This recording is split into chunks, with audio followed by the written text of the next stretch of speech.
बिस्मिल्लाहिर्रहमानिर्रहीम अल्लाहुम्मा सल्ली अला सय्यिदिना मोहम्मद व अला सय्यिदिना मोहम्मद। एक गुड न्यूज़ शेयर करने जा रहा हूँ आपसे, और वो गुड न्यूज़ ये है कि जैसे आपने 3-4 दिन पहले सुना होगा कि जो पेट्रोलियम की प्राइसेस हैं वो इंटरनेशनल मार्केट के अंदर 30 साल की कम तरीन सतह पर आ चुकी हैं, या यूँ कहें कि 30 साल पहले वाली प्राइसेस जो हैं वो इस टाइम पे दोबारा से वापस आ चुकी हैं। तो ये एक बहुत बड़ी गुड न्यूज़ है पाकिस्तान के लिए, पाकिस्तान की गवर्नमेंट के लिए। अब इससे होगा क्या कि ये जो इतना ज़्यादा महंगाई का एक तूफ़ान हमारे मुल्क में चल रहा था, और हर तरफ महंगाई का रोना रोया जा रहा था कि हर चीज़ महंगी हो चुकी थी, क्योंकि हमारे जो कर्ज़े थे वो बहुत ज़्यादा बढ़ गए थे डॉलर के रेट की वजह से। इसी तरह से हमारा आगे गर्मियाँ आने लगी थी, तो उसकी वजह से भी हमारे लिए बहुत बड़े चैलेंजेस बनने लगे थे एनर्जी सेक्टर के अंदर, ठीक है। चाहे वो बिजली हो, चाहे वो पेट्रोलियम से जो है बाकी जो हमारा इंफ्रास्ट्रक्चर रन कर रहा है वो हो, या कुछ भी हो, तो उसके लिए एक बहुत बड़ा चैलेंज था। लेकिन अब क्या होगा कि जो 30 साल पहले वाली यानी 1981 की जो प्राइसेस थी इस टाइम पे मार्केट में वो प्राइसेस आ चुकी हैं, क्योंकि कोरोना वायरस की वजह से मार्केट जो है वो कुछ फ्लक्चुएट किया मार्केट ने। और दूसरा सबसे इंपॉर्टेंट चीज़, जो सऊदी अरब और रशिया के बीच में जो हालात पैदा हुए हैं, तो जिस वजह से सऊदी अरब जो है उसने प्राइसेस को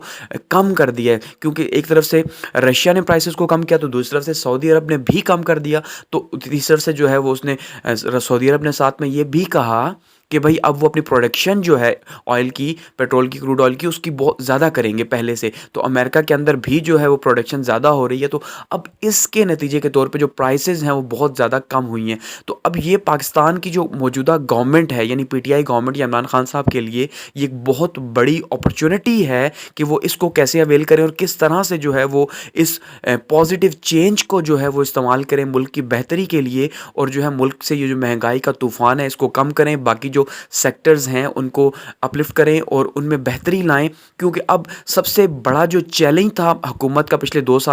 साल में, वो चैलेंज था ही इकोनॉमिक चैलेंज, और उसमें सबसे इंपॉर्टेंट चीज़ महंगाई ही थी, जिसके ऊपर अभी इमरान खान साहब या हुकूमत ने जो फैसला किया था कि भाई 168 अरब रुपए का जो है वो रिलीफ दिया जाएगा मुख्तलिफ सेक्टर्स के अंदर अगले 1-2 माह के दौरान। लेकिन अगर वो 168 अरब रुपए का रिलीफ दिया जाना था तो वो भी कहीं से मैनेज तो होना था, तो वो भी बर्डन जो है वो ओवरऑल गवर्नमेंट के ऊपर ही आना था। लेकिन अब इससे क्या होगा कि इससे एक बहुत बड़ी अमाउंट हमारी बचेगी, क्योंकि हम हमारी जो इंपोर्ट्स हैं, जो हम दरामदात करते हैं, उसमें 25% जो शेयर है दरामदात का, वो सारे का सारा पेट्रोलियम या एनर्जी सेक्टर से रिलेटेड है। तो उससे क्या होगा, एलएनजी जो है वो भी सस्ती होगी, पेट्रोल तो ऑलरेडी सस्ता है, अब मज़ीद सस्ता होगा, तो हर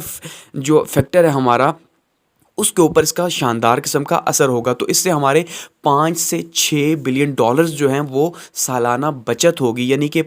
700 से 750 अरब रुपए की सालाना बचत होगी। और इतना ही हम आईएमएफ के पास जाते हैं बेल आउट पैकेज लेने के लिए। तो ये बहुत बड़ी बात है और ये बहुत ही पॉजिटिव मूव है। तो अब ये एक किस्म का यानी कि अल्लाह ताला की तरफ से तोहफ़ा हम कह सकते हैं इस हुकूमत के लिए है, या इस आवाम के लिए स्पेशली, कि इस महंगाई की मारी आवाम के लिए, कि इसको अब जो है ना महंगाई से निकाला जाए, शरह सूद में कमी आएगी, गर्दिशी जो कर्जे हमारे चल रहे हैं उनमें कमी आएगी, और एक बहुत बड़ा रेवेन्यू जनरेट होगा। इससे ये जो पेट्रोलियम मसनूआत जो हैं वो अब कम होंगी, और ये जो एनर्जी सेक्टर वर्ल्ड वाइड कम हुआ है। तो अब हुकूमत को वाइसली जो है वो प्लान करना होगा कि किस तरह से वो आगे इनको लेके चलती है, और किस तरह से मुल्क में महंगाई को जो है वो काउंटर करती है, और इससे इसका फ़ायदा उठाती है, क्योंकि ये बहुत बड़ी अपॉर्चुनिटी है जो पाकिस्तान के लिए और पाकिस्तान की आवाम के लिए आई है।